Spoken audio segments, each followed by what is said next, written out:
The massive alien ship descended through Earth's atmosphere with graceful ease. Commander Alex Turner watched from the observation deck of the Denver International Spaceport as the sleek vessel, nearly twice the size of a football field, settled. Onto the landing pad, steam rose from the ground as the ship's cooling systems adjusted to Earth's environment. "This is it," Alex said, straightening his uniform. First official contact with the Galactic Council. Beside him, Lisa Harmon nodded. As Earth's diplomatic chief, she had spent months preparing for this moment. Everything is set up exactly as they requested. Environmental controls, atmospheric composition, gravity adjustments in their quarters. Alex glanced at the readouts, on his tablet. Normal Earth conditions in our meeting area. They insisted on it, said they wanted to experience our world as we do. Lisa frowned. That seemed odd to me. Their preliminary data suggested our atmosphere might be challenging for them. "They have those fancy environmental suits," Alex replied. "And they specifically declined our offer to adjust the meeting room conditions." As the ship's main hatch began to open, a team of Earth's finest diplomats, scientists, and military personnel stood at attention. This moment would change human history forever. Humanity had finally been invited to join the galactic community after centuries of being observed from afar. The hatch extended into a ramp, and 5 figures appeared. Even through their sealed environmental suits, it was clear these beings were not human. They stood nearly 7 feet tall with slender frames and elongated limbs. Their suits were made of a material that shifted colors with each movement, creating a hypnotic effect. The lead alien took 3 steps down the ramp, moving with careful precision. Then suddenly the figure stumbled. At first Alex thought it was simply adjusting to Earth's gravity. But when the alien collapsed to its knees, alarm bells rang in his mind. "Something's wrong," he said, moving forward. The other 4 aliens rushed to their fallen comrade. One of them made a series of rapid gestures toward their ship. Almost immediately, more aliens emerged with what appeared to be medical equipment. "Should we help?" Lisa asked, her voice tense with concern. Before Alex could answer, 2 more of the delegates dropped to the ground. They weren't just stumbling, they were convulsing violently. "Get our medical team out here now," Alex barked into his comm device. The scene descended into chaos. The remaining aliens frantically dragged their fallen comrades back toward the ship. Earth's medical team rushed forward, but were waved away with panicked gestures. Within minutes, 3 of the 5 alien delegates had been rushed back aboard their vessel. The remaining 2 stood at the bottom of the ramp, their body language clearly conveying distress even through their suits. One of them stepped forward. A small device on the chest of its suit lit up, and a mechanical voice emerged. "We apologize for the confusion. I am Ambassador Zixtal of the Galactic Council. We underestimated the extreme nature of your world." Lisa stepped forward. "I don't understand. We prepared everything according to your specifications." The alien made a sound that the translator didn't catch. Then it said, "Our environmental suits were not sufficiently calibrated.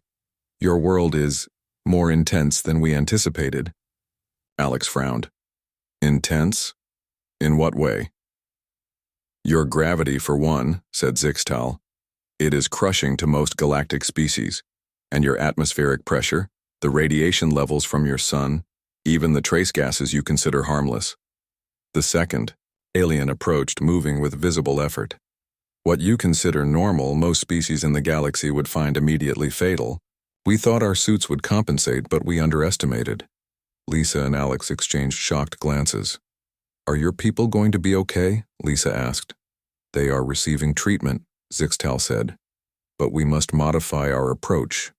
Would you be willing to meet us aboard our vessel instead? We can create an environment there that will not harm us while still being tolerable for humans." 2 hours later, after hasty diplomatic adjustments, Alex and Lisa found themselves aboard the alien ship. They had been escorted to a meeting chamber where the gravity had been increased to Earth normal, which, they now understood, was significantly higher than what the aliens were used to. 3 of the original 5 delegates sat across from them, looking visibly strained even in their modified environment. The other 2 were still in medical recovery, Let me be direct, Zixtal said.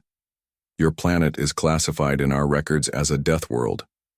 The combination of high gravity, atmospheric, pressure, radiation levels, and chemical composition would kill 98% of known sentient species within minutes of exposure. But that's just normal for us, Lisa said, struggling to comprehend. Precisely, said another alien, who had introduced itself as Science Officer Vren Nuk. What you consider a pleasant spring day is, to most species, equivalent to standing in acid rain while being crushed by extreme pressure. This is why we observed your planet for so long without making contact. We simply could not believe intelligent life had evolved in such conditions. Alex leaned forward. So you're saying humans are, what? Super beings? In a purely physical sense, yes, Zixtal replied. Your species should not exist according to our understanding of evolutionary biology. You are anomalies. Vren Nuk activated. A holographic display showing a map of the galaxy with worlds color-coded. Most sentient life evolves on worlds like this. The alien pointed to green and blue dots. Your world would be here. It pointed to a deep red section where only a handful of dots appeared. The few other worlds with conditions similar to Earth have only produced microbial life or extremely primitive organisms, Vren Nuk explained. Nothing like humans. Nothing that built civilizations and technology. Lisa sat back, her mind racing. So when you invited Earth to join the Galactic Council, we expected to meet with you in space stations or on more hospitable worlds. Zixtal finished. We did not expect you would casually invite us to a place that our biology registers as lethal. Alex couldn't help but laugh, though he quickly stifled it when he saw the alien's reaction. I'm sorry, it's just, to us, Earth is home. It's comfortable. We've never thought of ourselves as living in extreme conditions. This changes our approach to integration, Zixtal said. Humans will need special accommodations on most council worlds. But you may also be uniquely valuable to the galactic community. There are resources on worlds like yours that have been inaccessible to us, worlds we cannot even visit without extensive protection. As the meeting continued deep into the night, Alex began to realize just how much humanity's understanding of their place in the universe had changed in a single day. They weren't just joining the galactic community, they were joining as something entirely unexpected. The galaxy had just discovered that humans were the monsters who thrived in environments that killed everything else. And they hadn't even told the aliens about their training facilities on Mars, Venus, and Titan yet. Alex smiled at the thought. That conversation was going to be interesting. 6 months after the first contact incident, Captain Samantha Kelly stood at the viewing port of the human transport ship Star Voyager. Before her stretched Nexus station, the central hub of the Galactic Council, the massive structure floated in neutral space at the junction of 7 major trade routes, its spinning rings creating artificial gravity for the thousands of species that called it home. It's even bigger than the briefing suggested, Samantha said to the man beside her. Admiral Jack Peterson nodded. And notice the different sections? Each ring has different environmental conditions. They've assigned us to the heavy gravity ring, along with the only other species that can tolerate conditions close to Earth normal. After the disastrous first meeting on Earth, humans and aliens had established more careful protocols for interaction. Nexus Station had quickly prepared a special section with Earth-like conditions for the first human delegation. Even so, humans were advised to move carefully through most areas of the station, as their weight and strength could accidentally damage equipment designed for lighter gravity species. The Star Voyager docked with a gentle thud. As the delegation prepared to disembark, Samantha checked her tablet one last time. The welcome reception is in Chamber 12. They've adjusted it to 0.8 Earth gravity as a compromise. Still comfortable for us, but manageable for the council representatives. Jack straightened his uniform. Remember, everyone, we're not just representing Earth. We're introducing humanity to the galaxy. Best behavior. The delegation of 20, humans walked through the airlock into Nexus Station. Despite the reduced gravity, they moved with practiced ease. The human representatives had spent weeks training for different gravity conditions, standard procedure for space travelers. group of aliens waited to greet them. Unlike the first contact team, these representatives wore only minimal protective gear, as the station environment had been carefully controlled. The diversity of forms was stunning. Some floated in bubbles of liquid, others stood on multiple legs, and a few seemed to shift shape as they moved. The lead alien stepped forward. It had a roughly humanoid shape, but with 4 arms and skin that shimmered with iridescent patterns. "Welcome to Nexus Station. I am High Counselor Eridu. We are honored to receive Earth's first official delegation." The words came through the translators each human wore. Jack stepped forward. "Thank you for your welcome, High Counselor. Earth is grateful for the invitation to join the galactic community." The reception that followed was carefully orchestrated. Humans were stationed at reinforced tables, while various council representatives approached to introduce themselves. Many seemed hesitant, even fearful, when coming close to the humans. Samantha found herself speaking with a scientist from a species called the Trellix. The alien resembled a tall, slender insect with translucent wings that occasionally fluttered when it spoke. "Is it true," the Trellix scientist asked, "that humans live their entire lives under crushing gravity of 9.8 meters per second squared?" Samantha smiled. "Yes, though we don't consider it crushing. It's just normal for us." "And your atmosphere over 100 kilopascals of pressure, with toxic oxygen levels of 21%? "Again, normal for us," Samantha said. "I understand these conditions would be harmful to your species." The scientist's wings fluttered rapidly. "Not merely harmful, fatal within moments." It paused, antennae twitching. "And yet you appear so soft. Not like creatures evolved for such extremes." Later in the evening, the human delegation was invited to a council meeting. Here, representatives from across the galaxy gathered to discuss the formal inclusion of humanity in galactic affairs. As the humans entered the council chamber, conversation stopped. The room had been divided into sections, with different atmospheric conditions for different species. The humans were directed to an area marked with Earth's new galactic designation symbol. High Counselor Eridu called the meeting to order. "Today, we welcome representatives from Earth, a Class 5 planet." A murmur went through the chamber at the classification. One alien representative, a floating blob of blue gel contained in a hovering metal frame, moved its translator closer to Jack. "Class 5 is the highest difficulty rating for habitable worlds," it whispered. "Before your discovery, we thought intelligent life couldn't evolve past Class 3. The council meeting proceeded with discussions of trade routes, technological exchange programs, and cultural integration policies. When the topic turned to military cooperation, Jack was asked to explain Earth's defense capabilities. Currently, Earth's combined forces include specialized training facilities on several worlds in our solar system. Jack explained. "We maintain bases on our moon, Mars, Venus, and several orbital stations. Our most advanced training center is on Titan, one of Saturn's moons." The chamber fell silent. Jack looked around, confused by the reaction. Finally, a reptilian alien, with scales that shifted from green to purple, spoke up. "Admiral Peterson, could you clarify? Did you say you have training facilities on Venus?" Jack nodded. "Yes. It's a challenging environment with high pressure and acid clouds, but with proper equipment, our forces can train there for up to 3 weeks at a time." The silence deepened.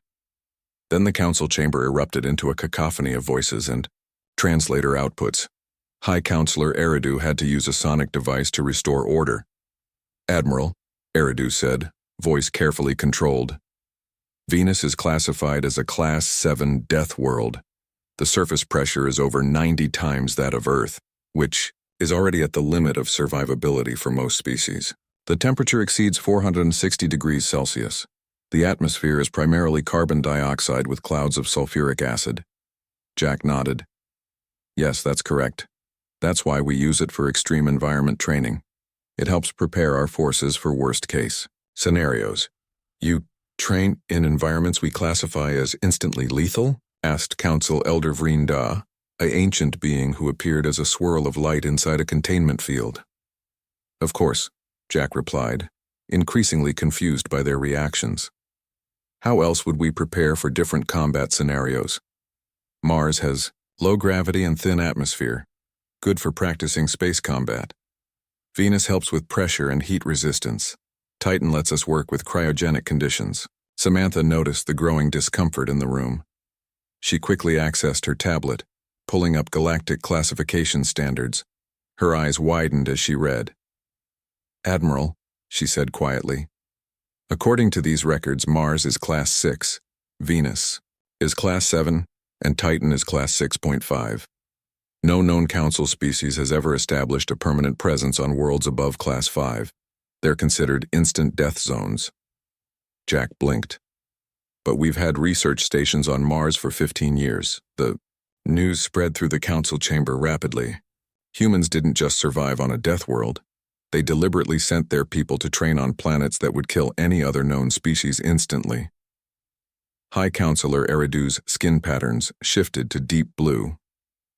"I believe we need to reassess our understanding of human capabilities, and perhaps reconsider the terms of military cooperation."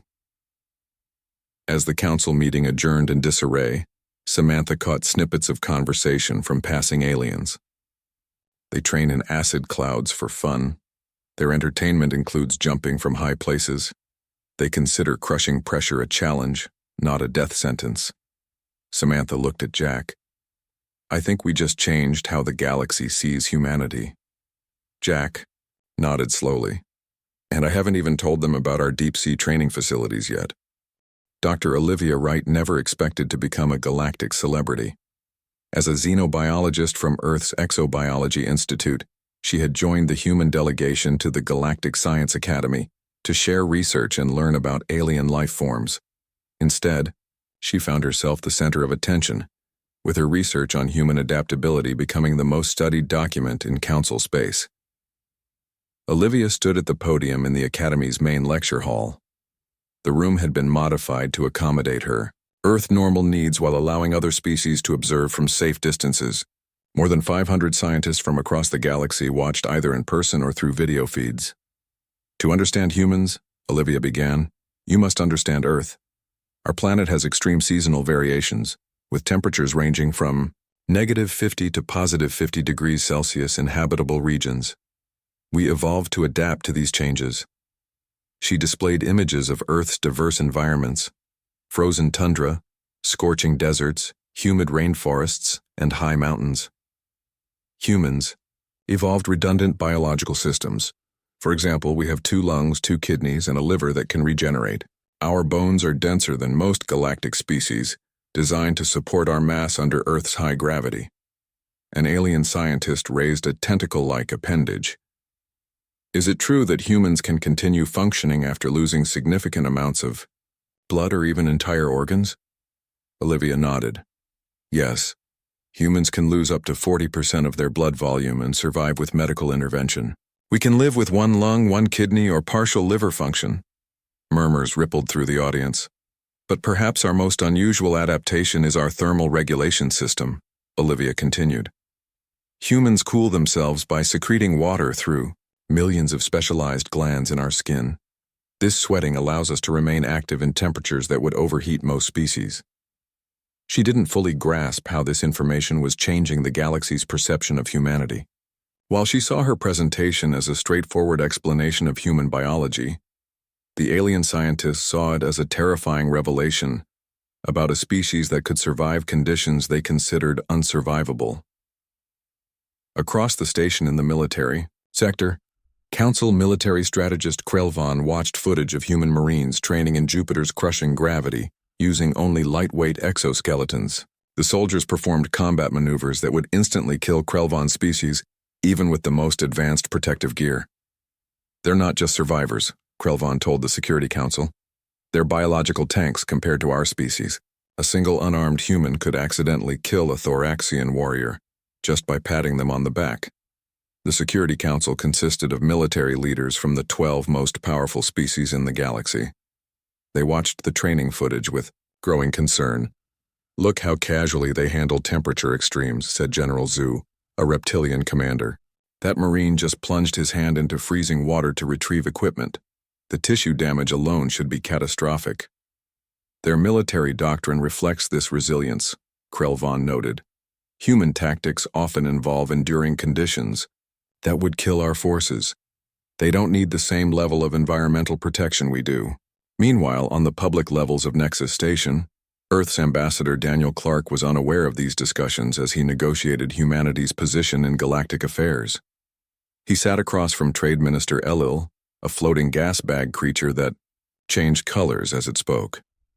We are prepared to offer humans exclusive mining rights to Class 5 and 6 planets in sectors 87 through 92.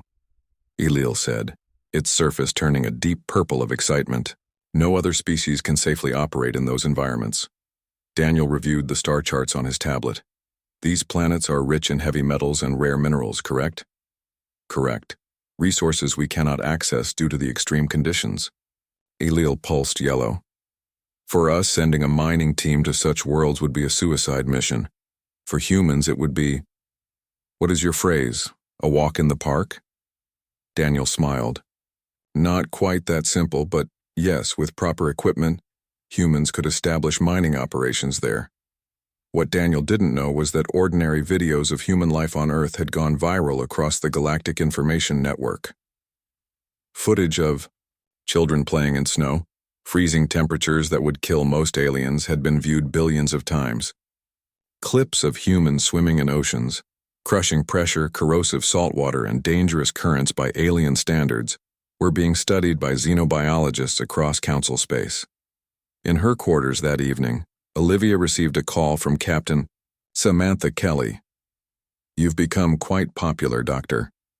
Your lecture has been translated into over 400 alien languages in the past 12 hours. Olivia frowned. I don't understand the fascination. I just explained basic human biology. Because what's basic to us is extraordinary to them, Samantha explained. The Council just classified humans as a Class 5 adaptive species. Do you know how many others have that classification? None. That can't be right, Olivia said. Surely other species evolved in challenging environments? Yes, but not with our level of adaptability. Most species specialized for specific harsh conditions. Humans adapted to handle a wide range of extremes. Samantha paused. And that makes us valuable, and possibly dangerous. Dangerous, but we've been peaceful in all negotiations. It's not about our intentions, it's about our capabilities. Samantha lowered her voice. Some Council species are afraid. They've observed that a human child has the physical strength to accidentally kill an adult of certain species. Olivia sat back, processing this information. So what happens now? The Council is debating our status. Some want to fast-track humans into key positions, especially for exploration and emergency response. Others want restrictions on where and how we can operate. The next day, Olivia attended a classified briefing with other human representatives. Admiral Jack Peterson stood at the front of the room, his expression serious. The Council has shared intelligence about previously unknown threats, he said.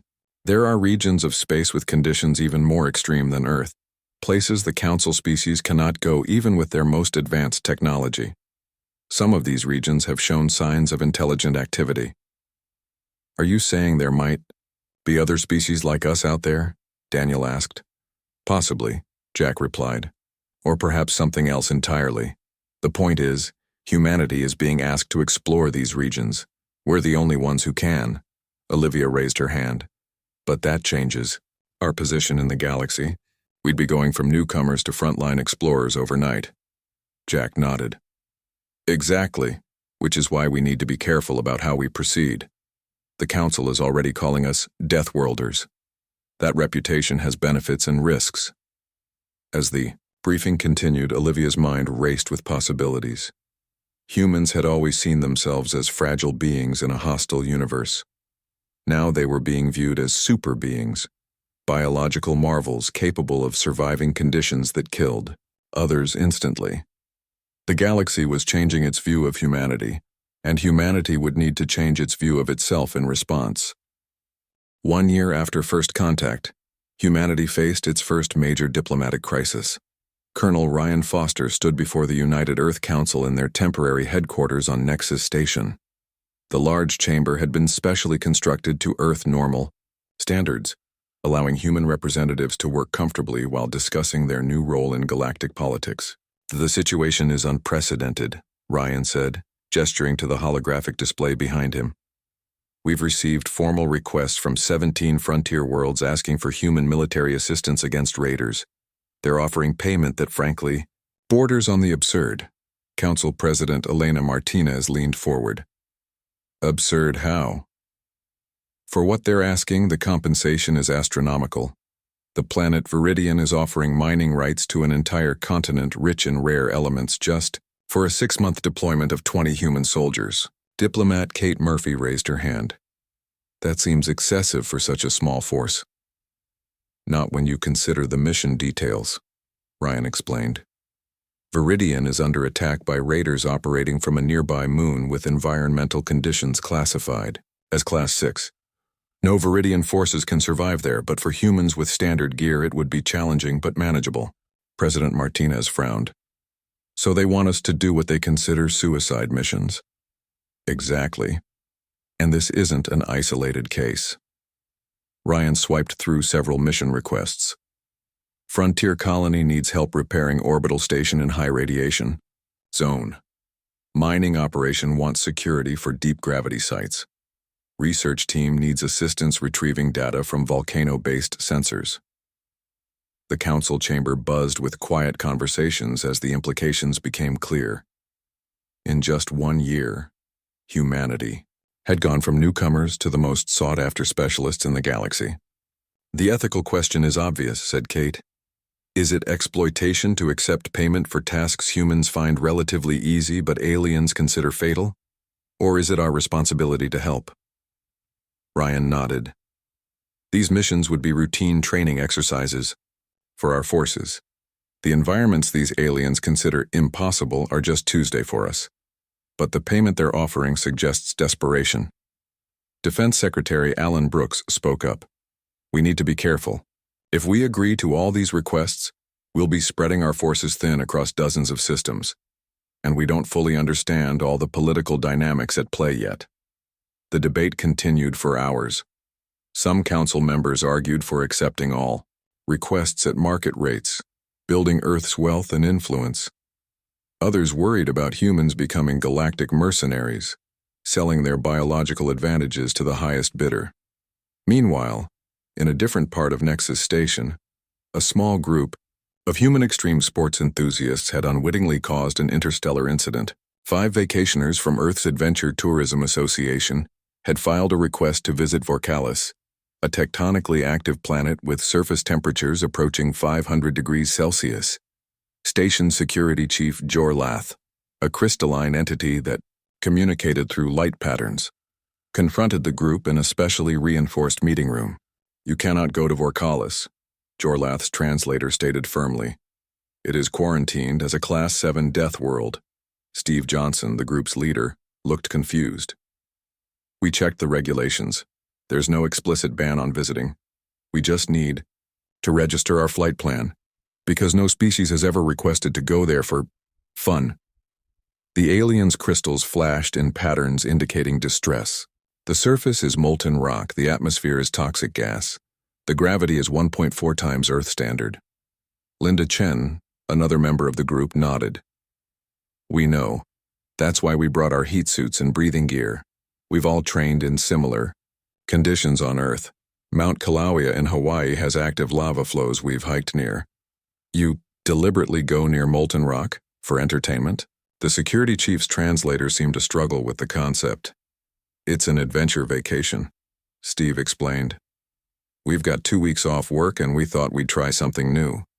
Our suits can handle the heat and we've got emergency extraction protocols."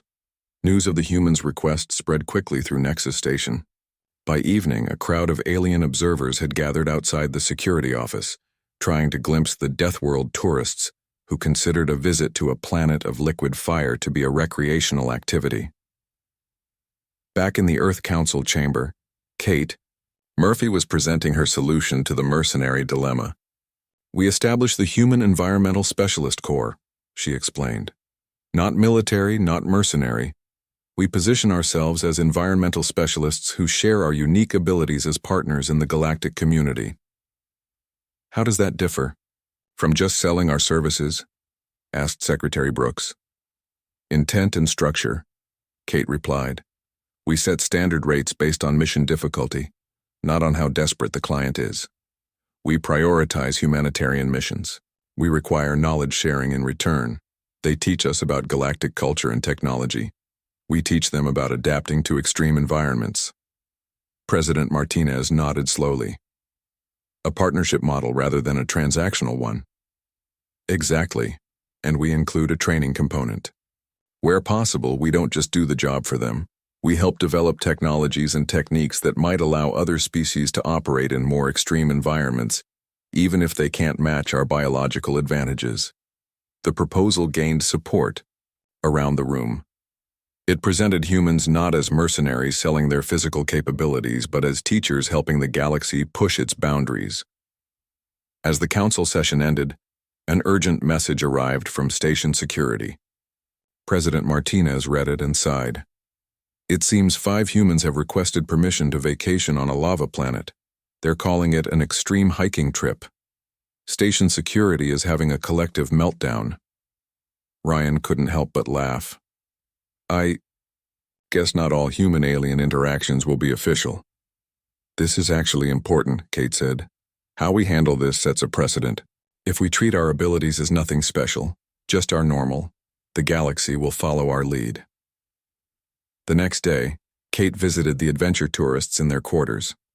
After hearing about the situation, Steve and his friends agreed to modify their request.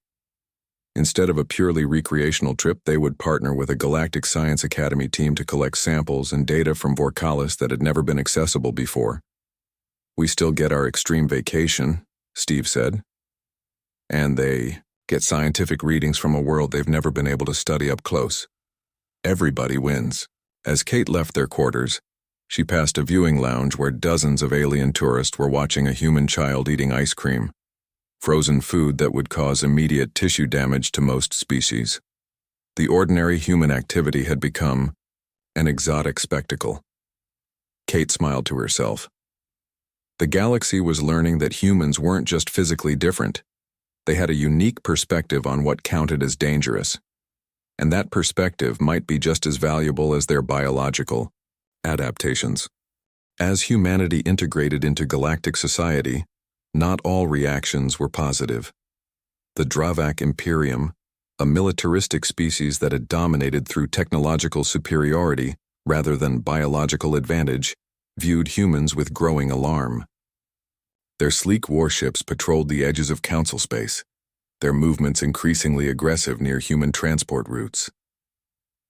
Emperor Zorn stood before his war council in the Imperial throne room on Dravak Prime. Unlike many species in the galaxy, the Dravak had evolved on a world with moderately high gravity and dense atmosphere. While not as extreme as Earth, it had made them one of the physically stronger species in council space, until humans arrived. "These creatures train where we would die instantly," Zorn told his assembled generals. His scaled skin glistened under the red lights of the war room. "If they spread through the galaxy, our advantage disappears." High General Kraz, the Emperor's most trusted advisor, displayed a holographic map showing human expansion. In just 18 months, humans have established outposts on 12 worlds previously considered uninhabitable. They mine resources we cannot reach. They travel through radiation zones we cannot cross, and they survive atmospheric pressures that would crush our strongest vessels.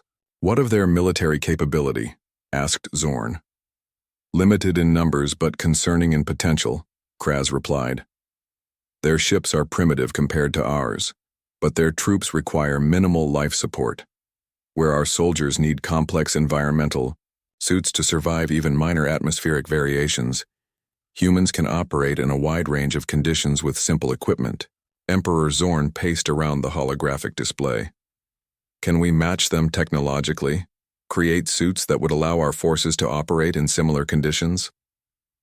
The science minister, a female Dravak with unusually bright scales, stepped forward. No, Emperor, not in the short term. Their advantage is biological. Their internal organs function under pressures that would rupture ours. Their bones support their weight in gravity that would break our skeletons. Their thermal regulation allows them to survive temperature swings that would kill us. Zorn's eyes narrowed. Then we must find another approach. If we cannot match their strength, we must target their weaknesses.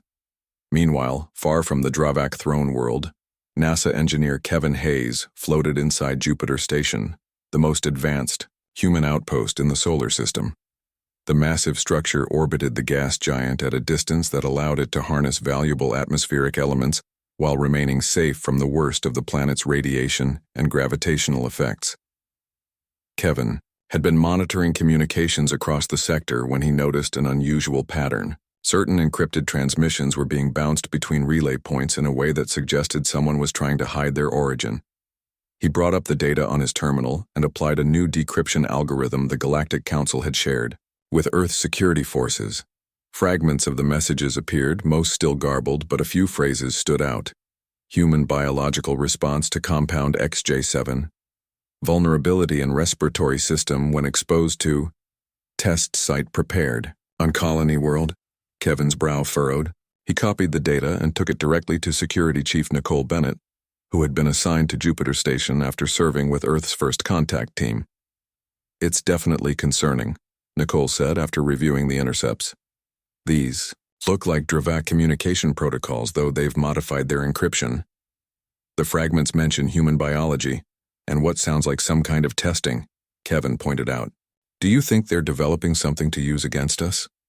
Nicole nodded grimly. The Dravak have been notably absent from council meetings discussing human integration. Intelligence reports suggest they're uncomfortable with our rapid acceptance into galactic affairs. She typed a series of commands, bringing up a galactic map highlighting Dravak territory. They've built their empire on being the toughest species around. Their ships, their weapons, their whole strategy revolves around being able to operate in conditions other species find challenging. And then we showed up, Kevin said, understanding. We make their whole advantage look insignificant. Exactly. Nicole zoomed in on several star systems near the border of Council and Dravak space. These are developing colonies that have requested human assistance for environmental management. All have reported unusual sensor readings in the past month. Kevin studied the data. They're doing surveillance, maybe even testing prototype weapons. I think they're developing biological agents specifically targeting human physiology, Nicole said. They can't beat what makes us special, so they're trying to turn our adaptations against us. The security chief opened a secure channel to Earth Command. We need to alert the Council. If the Dravak are planning some kind of biological attack against humans, other species could be at risk too. 3 days later, the Galactic Council called an emergency session. Human representatives presented the evidence of Dravak activities, along with additional intelligence gathered from frontier worlds. The council chamber buzzed with concerned conversations in dozens of languages. High Counselor Eridu addressed the assembled delegates. We have confirmed that Dravak research vessels have been collecting biological samples from planets where humans have established outposts. Their intent appears hostile. A holographic image of Emperor Zorn appeared above the central platform. The Dravak Imperium respectfully request private communication with Earth representatives to address these misunderstandings. President Martinez exchanged glances with her advisors before responding. The time for private discussions has passed, Emperor Zorn. Our intelligence indicates your forces are developing biological weapons targeting humans. The Emperor's scaled face revealed no emotion. We are merely protecting our interests. Humans represent an unprecedented disruption to galactic stability. Your species can access resources no other can reach. You can establish bases in locations no other can inhabit. The balance of power that has maintained peace for centuries is at risk. That balance was maintained by keeping most of the galaxy's resources inaccessible to everyone, Nicole pointed out. Humans aren't hoarding these new resources. We're making them available to all Council species. Zorn's image flickered. Oh, convenient position when you control the access. We have observed your human environmental specialist corps. You charge for your services. You control who gets what. We partner with those who need assistance, Martinez countered, and we train others to develop their own technologies to reduce dependence on us. The Emperor's eyes narrowed. Pretty words. But the reality remains. Humans now control access to worlds and resources that were previously beyond reach. This cannot stand. The transmission ended abruptly. The council chamber fell silent for a moment before erupting into anxious discussion. Nicole turned to Kevin, who had been invited to present the technical evidence. He just confirmed everything we suspected. Kevin nodded, and made it clear they won't stop their research. High Counselor Eridu called for order. We must prepare for the possibility of Dravak aggression. If they have indeed developed biological agents targeting humans, they may attempt to deploy them soon. As the council debated response options, Nicole's comm device signaled an emergency message from Earth Command. The Dravak have issued an ultimatum, she read, her face paling. Humans must restrict themselves to their solar system or face extermination. They claim to have deployed bioweapon delivery systems to every world where humans have established outposts. The galaxy faced its first major crisis involving humans. Would they protect their new members, or sacrifice them to appease the established Dravak power? The Dravak ultimatum echoed through council space. Humans must restrict themselves to their solar system or face extermination. For 3 tense days, emergency sessions ran continuously as species debated their response. Would they stand with humanity against the Dravak threat, potentially triggering an interstellar war? Or would they sacrifice their newest members to maintain the uneasy peace? On the 4th day, the full council assembled for a final decision. The massive chamber had been divided into environmental sections, with humans stationed in their reinforced area. President Elena Martinez and her advisors faced the gathered representatives of over 200 species. High Counselor Eridu called the session to order. The Dravak position is clear. They demand humans restrict their presence to their home system. They claim humans pose an existential threat to the established order. A murmur ran through the chamber. Many species had benefited from human assistance over the past year, gaining access to resources previously beyond their reach. Others remained wary of humanity's unusual capabilities. Before we open for general discussion, Eridu continued, Ambassador Maria Garcia of Earth has requested to address the assembly. Maria stood and moved to the central podium. She was not a large woman by human standards, but to many of the alien delegates, she appeared formidable. The gravity in the speaking area had been set to Earth normal as a courtesy, forcing Maria to move with careful precision to avoid damaging the structure. Honored representatives, she began. For centuries, humanity believed we were alone in the universe. We evolved on a world that we now know most of you consider instantly lethal. We adapted to conditions that would kill most galactic species, but that is not what defines us. She paused, looking around the chamber. To her surprise, representatives from 12 species, all considered physically weak by galactic standards, rose from their sections and moved toward the speaking platform. They formed a semicircle behind her, a visible show of support. Humanity doesn't just survive in environments that kill others, Maria continued. Throughout our history, we've learned to protect those who need protection. That's the real human strength. Ambassador Kellix, a frail-looking being from a low-gravity world, stepped forward. My people were struggling to mine medical crystals on our moon. The gravity was too strong for us to work there for more than minutes at a time. Human specialists not only helped establish operations there, but taught us to build assistive equipment that lets us work alongside them. Another alien ambassador, a luminous gas-based entity contained in a hovering sphere, moved forward. When space pirates targeted our atmospheric harvesters, we had no defense. Our physical form cannot withstand weapons fire. Human defenders not only repelled the pirates but helped us develop shield technology specifically designed for our unique biology. One by one, representatives shared stories of human assistance. Not just performing tasks others couldn't, but teaching, protecting and helping other species overcome their limitations. Maria nodded to them and turned back to the assembly. The Dravak see our physical capabilities as a threat to their dominance. They believe strength gives them the right to control access to resources. We believe strength creates a responsibility to help others. In the Dravak section, Ambassador Traz hissed, "Pretty words, but humans control access to Class 5 and 6 planets now. You've replaced our dominance with your own." "That's not true," said Dr. Olivia Wright, stepping forward to join Maria. "Council records now show that since humans began sharing environmental adaptation technology, 17 previously vulnerable species have established independent operations on worlds they couldn't access before." She activated a holographic display showing a galactic map with glowing points of light. Each of these points represents a non-human, non-Dravak operation on a high-classification planet, all established within the past 6 months using technology humans helped develop. The map showed dozens of points spread across Council space, evidence that humanity wasn't hoarding their advantages, but actively helping others gain similar capabilities. Counselor Eridu studied the display. What the Dravak fear is not just human physical strength, but the spread of that capability to species they previously dominated. "Exactly," Maria confirmed. "The Dravak ultimatum isn't about protecting galactic stability. It's about maintaining their position of power."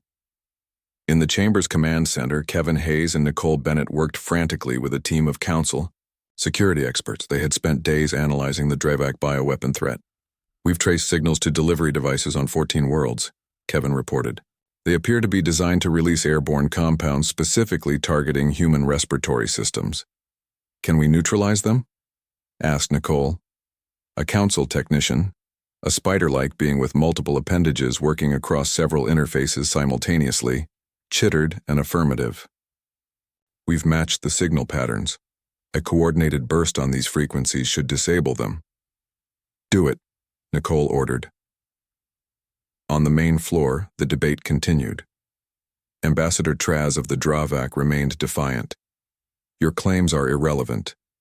Emperor, Zorn has issued his decree. Humans will restrict themselves to their system or face the consequences." Just then, Nicole hurried into the chamber and whispered to Maria. The human ambassador smiled and turned back to the assembly.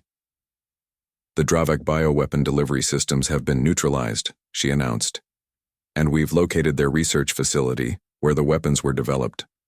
Images appeared on the main display showing a Dravak installation on a volcanic moon.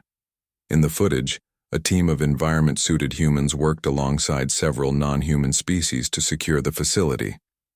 This operation wasn't carried out by human military forces alone, Maria explained. It was a joint team comprising 7 different species using technology we developed together.